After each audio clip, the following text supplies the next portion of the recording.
I have a lot of family members. I come from a religious community that doesn't believe in the public school system and tends to have a ton of kids. I have an older sister, Julia, a stepbrother, Ron, a stepsister, Molly, a half-brother, Joe, and a half-sister, Lucy. Growing up, all of us were homeschooled. This involved a lot of neglect, lack of textbooks or seasonally appropriate clothes / shoes, unheated house, and sometimes physical abuse. I lived mostly with my mom, but spent weekends with my step-family. Both houses were dysfunctional. My stepmom used to have a severe problem with alcoholism, although she's been better in the last few years. Ron is my best friend and I would be lost without him. We've supported each other through years of hard times. And we discuss a lot how our lives could have been different if we'd been sent to school or generally had a more healthy home life. Obviously, we don't want the same thing for our younger siblings. And don't want to see them struggling in minimum wage jobs while trying to study for a GED the way we're doing.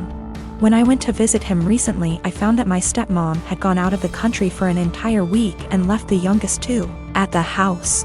Ron and Molly both work. Molly hasn't been doing any homeschooling for about 2 years, and are out of the house for most of the day and night. I tried to help Lucy with her math homework, but she was extremely behind grade level and kept getting distracted because she had to make lunch or do chores. Joe spends all day in his room playing video games and gets no guidance from anyone. I tried to as gently as possible get him to do some reading, but he doesn't understand how serious the situation is, and obviously is having too much fun to care. So I called CPS and reported educational neglect. And obviously everyone knew it was me. And Ron told me that stepmom said I wasn't welcome at the house anymore and to never contact any of them again. Molly is extremely mad at me. She blocked me on Facebook and doesn't have a cell phone where I can reach her. Julia, who somehow heard about all this despite living across the country, also blocked me on Facebook and reported my Facebook as impersonating a celebrity. Facebook deleted it, generally making everything harder. This stings even more because I'm already estranged from my biomom over my religious beliefs. I now have no family members left, besides Ron, thank bejeebus, who want anything to do with me. I feel like I make enemies everywhere I go. Ron has been saying for years that he can't call CPS, and I guess this is why, but at least he doesn't blame me. He suggested that I try to talk to stepmom once some time has passed, but I would have no idea where to begin. I am part-timing in an IT company that is very close-knit. My boss Steven and his wife were always sweet. It was my first month and it was my boss's birthday week. So he and wife Melissa were kind enough to include me in this fancy dinner they were taking everyone to. A week prior to the dinner, Melissa added everyone to a group chat and asked whether we had any suggestions on where to eat. I told her that I am fine with anything as long there are vegetarian options available or at least chicken. They brought their daughter Steph to the dinner and she is a sweet little girl. Now Steph was really interested in me and she kept on asking me questions about how I look the way I look. Now I am short, 5 feet, but can be somewhat deemed as fit to today's generation. I was transparent with her and told her that I don't restrict myself to certain foods but rather eat everything in moderation. Plus I have a plant-based diet and home-cooked meals so that helps, and I also lift weights. Now Melissa overheard our conversation partially. She pulled me aside and told me that Steph was recovering from eating disorder, so she encouraged me to be honest with her and not lie to her and not to order anything that screams diet. When I saw the menu, there were little to no vegetarian options available. It didn't have anything for me.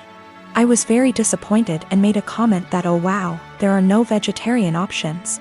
Melissa chimed in and said that eating meat once in a while won't affect my weight. Now, when I say plant-based diet, it's not that I don't eat meat, but I only eat chicken maybe once a week as a side dish, and certain types of fish occasionally, but other than that I mostly eat vegetarian dishes. My food habits are not for my weight, but for my religion / culture. It has nothing to do with my weight. When the waiter came in, I was still glued to my menu when all the others had already ordered.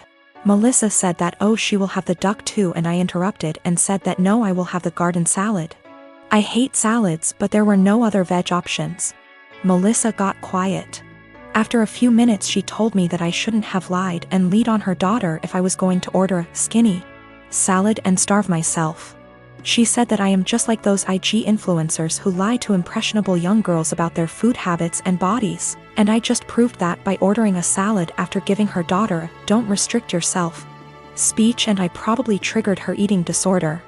I tried to explain that I only ordered a salad because there was no other option in the menu for me, but then she said that I should have just sucked up and eaten the duck as it isn't going to affect my weight, but then again, I corrected that it is a religious thing and not a diet thing. She said that if I eat chicken then obviously I would eat other animals too, and I was just putting up an act. It was horrible. She completely tore me down and I immediately left. My husband, Asian, and I, American, welcomed our firstborn 4 weeks ago. The baby is healthy, thank God, but I'm exhausted, haven't fixed my hair, barely able to shower and cannot sleep. My husband's family had been pressuring us to visit to meet the baby. I tried to hold them off as much as I could, but yesterday, I was surprised to find them standing on the porch. Turns out hubby invited them for dinner. I was embarrassed and felt like I wasn't ready for visitors, judgmental ones at that, cause the house was a mess, y'all. Anyways, my husband sat with them while I fed my son, then later I asked my husband if we should order takeout for dinner. He said no, because his parents would find this rude and unwelcoming. He suggested that I go inside the kitchen and prepare something, anything long as it's homemade. I said fine, then went and made some mac and cheese. The reason I prepared this meal is because of how easy it is. Once I served the family, my husband's mom looked at me and was appalled. I noticed something was wrong.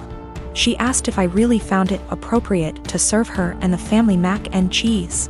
I asked why not, and she went on a rant about how disrespectful this was and that I clearly have no experience in what is right and wrong when it comes to hosting. I said, "Excuse me? Who said I signed up to host an expected visit from them?" And she took it as in I didn't want them there. Her husband said they were just there to finally see the baby that I kept them from seeing for an entire month. That's a whole month of his life they missed out on. We had an argument and they decided to go home. My husband said that deciding to serve his family mac and cheese was more offensive than serving them nothing at all. I told him I was too exhausted to cook their traditional feasts, that I was forced to learn from his mom. He took offense and said that I was being mean and disrespectful towards not only his family but his culture. I went inside the bedroom to stay with my son. My husband stayed on the phone with his family for an hour, then kept giving me the cold shoulder, and refused to eat what I cook in support of his family. I understand how some guests might find it offensive, especially his family, but I was just trying to make a quick homemade meal like my husband wanted. I am 19 years old and my parents are in their 50s. For as long as I can remember, I have been allergic to several things: dairy, wheat / flour / gluten, legumes.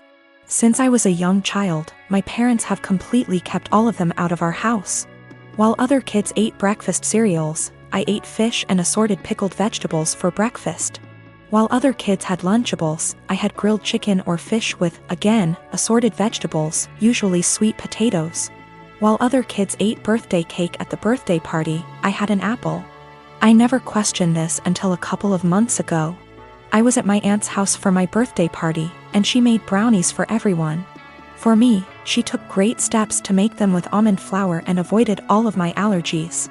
I started eating them and thought little of it until my aunt suddenly looked at me and, in a panicked way, asked which plate I took the brownies from. I pointed from the one where I got my brownies, and she immediately stood up and told me we had to get my EpiPen.